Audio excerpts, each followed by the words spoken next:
అన్న నమస్తే, మీ పేరేనా? నా పేరు ప్రసాద్. ప్రసాద్ గారు ఏం చేస్తారు? ఎలక్ట్రీషియన్. ఓకే అన్న, ఏంటన్నా మరి నిన్న జగన్మోహన్ రెడ్డి గారు వైజాగ్ వెళ్ళి మత్స్యకారులు చనిపోతే వాళ్ళ కూటమి ప్రభుత్వం సరిగ్గా రెస్పాండ్ అవ్వలేదు. రెస్పాండ్ అంటే చనిపోయేవాళ్ళు కాదు, అయినా సరే ఒక్కొక్కరు నష్టపరిహారం కింద 10 లక్షలే ఇచ్చారని చెప్పి జగన్మోహన్ రెడ్డి గారు మాట్లాడుతున్నారు. కళ్ళు మూసుకుంటే ఎన్నో 3 సంవత్సరాలు అయిపోద్ది, మన ప్రభుత్వం వస్తుంది, మన ప్రభుత్వం వచ్చిన ఒక్కొక్కరికి ₹1 కోటి నేను ఇస్తాను అని చెప్పి నేను హామీ ఇచ్చిన పరిస్థితి ఏంటంటే అసలు ఆ జగన్మోహన్ రెడ్డి గారు చేసిన వ్యాఖ్యల్ని ఎలా చూడొచ్చు అంటారు? జగన్మోహన్ రెడ్డి అనేవాడు అసలు బయటకు వస్తున్నాడంటే శవం కనపడితేనే బయటకు వస్తాడు. శవరాజకీయం చేయడం కోసం తప్పితే ప్రజల మంచి కోరే వ్యక్తి అయితే కానే కాదు.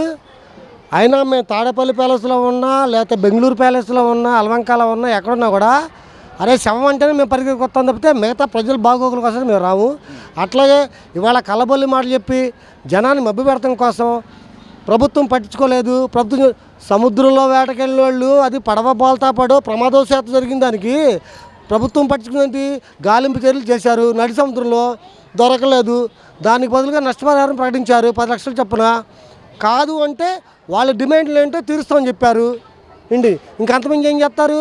ఇవాళ నువ్వు వచ్చి కలబొల్లి మాటలు చెప్పి ఏదో వెళ్ళి ఇప్పుడు 7గురిలో ఒక మనిషి బతుకున్నాడు, అతనితో మాట్లాడు, అతను ఏం చెప్పాడు? వాళ్ళు చేయాల్సిన చేశారని చెప్పాడు. ఇవాళ నువ్వు వచ్చి ప్రభుత్వం మీద బురద చల్లే కార్యక్రమంలో భాగంగా నేను ₹1 మాట్లాడుతున్నావే 3 ఏళ్ళు అయితే అసలు 3 ఏళ్ళు లేదు, 30 ఏళ్ళు లేదు, నువ్వు వచ్చేది లేదు, ఇచ్చేది లేదు. మొన్న వరదలు వచ్చినాయి సింగనార్లో, ఏం చేశారు? బుడమేర పొగ్గిపోతే ఏం చేసావు? ఎంత ప్రకటించావు? ₹1 బిళ్ళన్నా ఇచ్చారా? కనీసం నిత్యావసర సరుకులను అందిగలిగారా? ఇవాళ వచ్చి ఏ మొహం పెట్టుకుని మాట్లాడతావు జగన్మోహన్ రెడ్డి? నువ్వు మాట్లాడే మాటకి అసలు నీకు విజ్ఞత ఉందా? సిగ్గు సర్వం శివనేత్ర ఉందా?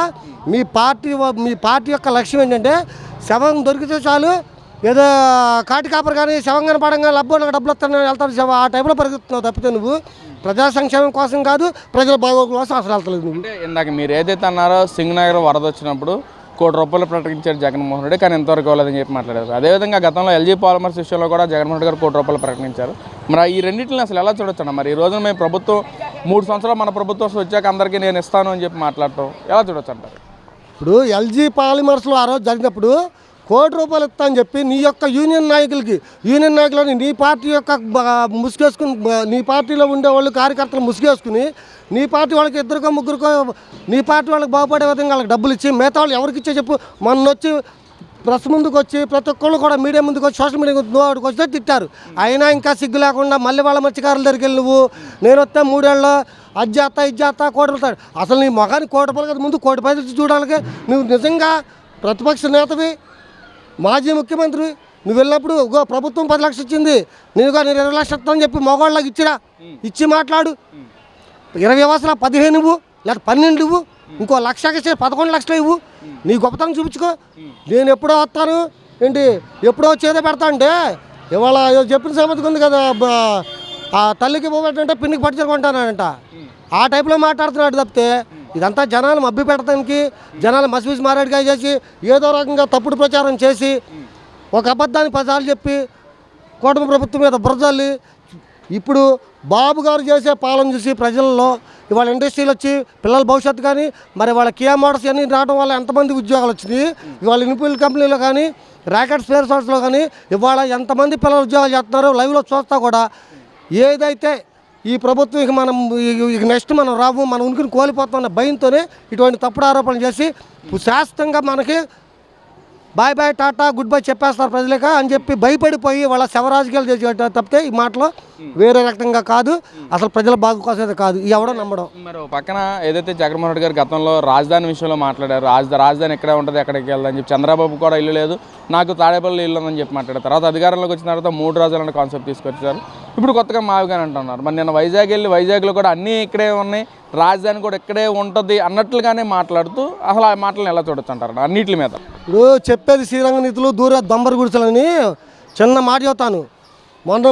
ఆ రోజేమో నాకు తాడేపల్లిలో పెద్ద ప్యాలెస్ కట్టుకున్నాను, ఇదే అమరావతి ఇదే రాజధాని అని చెప్పి నువ్వు పబ్లిక్ అసెంబ్లీలో, దేవాలయాలు అసెంబ్లీలో కూర్చుని నువ్వు చెప్పావే, ఇంతసార్లు తీసుకొని ప్రతిపక్ష నేతగా ఉన్నప్పుడు చెప్పావు.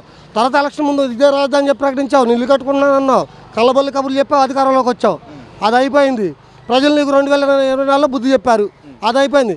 మళ్ళీ వాళ్ళు మొన్న ఏం చెప్పావు, ఎప్పుడైతే అక్కడ పార్లమెంట్లో ఆమోదపత్రం పడుతుందో నువ్వు బయటకు వచ్చి మావిగాని కొత్త పాట ఎత్తుకున్నావు.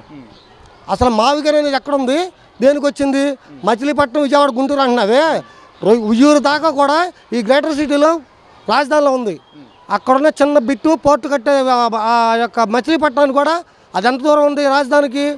నువ్వంటే జనాల్ని వివరణ లేకుండా జనాలకు ముసుగేసే మాటలు మాట్లాడుతూ మొన్న ఏం మాట్లాడావు?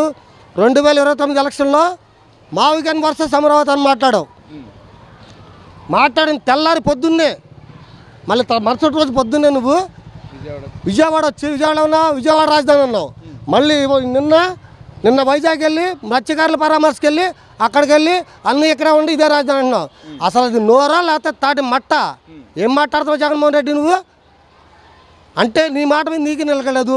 మాట తప్పున మడం తప్పున మాట్లాడావు. నువ్వు నిజంగా చిత్తశుద్ధి ఉంటే ఈ శవరాజకీయాలు మాని ప్రజల్లోకి రమ్మను, మీ నాయకుల క్షేత్రాల్లో రమ్మను.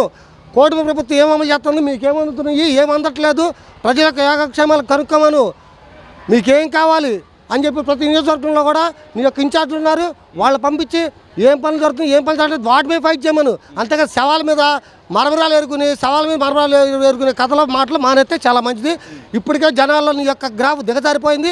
ఇంకా దిగజార్చుకోకుండా ఇప్పటికైనా బుద్ధి తెచ్చుకుని నువ్వు మూడేళ్ళు పాట పడతావా?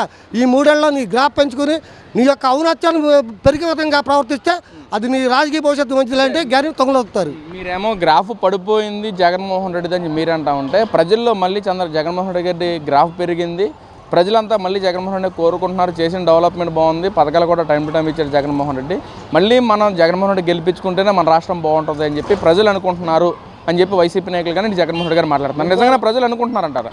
ఇవాళ వైఎస్ఆర్సీపీ వాళ్ళు చేసిన సర్వేలోనే జగన్మోహన్ రెడ్డి వైఎస్ఆర్సీపీ పార్టీ గ్రాఫ్ ఎంత ఉందో వాళ్ళే స్వయంగా సర్వే చేసుకున్న దాంట్లోనే నిగ్గు తెలిసారు.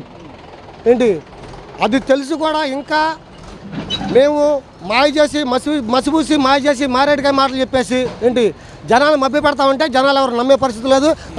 రైట్, కూటమి ప్రభుత్వంలో బాబు గారి గ్రాఫ్ పడిపోయింది, రండి గ్రాఫ్ పడిపోయిందిగా, మీ గ్రాఫ్ పెంచుకుంటే మీరు జనం మధ్యలో రండి, జనం మధ్యలోకి వచ్చి జనాలతో మమేకమై మీరు కానీ మీ నాయకులు కానీ ఏం జరుగుతుంది, మీకు ఏం జరగాలి, ఏం కావాలని అడగండి. జనాల బాగోగుల కోసం మీరు వచ్చి ధర్నాలు చేస్తారో, రాస్తారోకలు చేస్తారో, కలెక్టర్కి మీరు అర్జీలు పెడతారో, ఏం చేస్తారు చేయాలి. కానీ అవి చేయకోకుండా ఎంతసేపు బాబు గారి గ్రాఫ్ పడిపోయింది, లోకేష్ షూట్ వేసుకెళ్తున్నాడు, పవన్ కళ్యాణ్ డ్రామా ఆడుతున్నాడు, ఈ అవసరం మీకు? మీదేంటి ఒక రాజకీయ నాయకుడిగా నువ్వు చేయాల్సిందేంటి?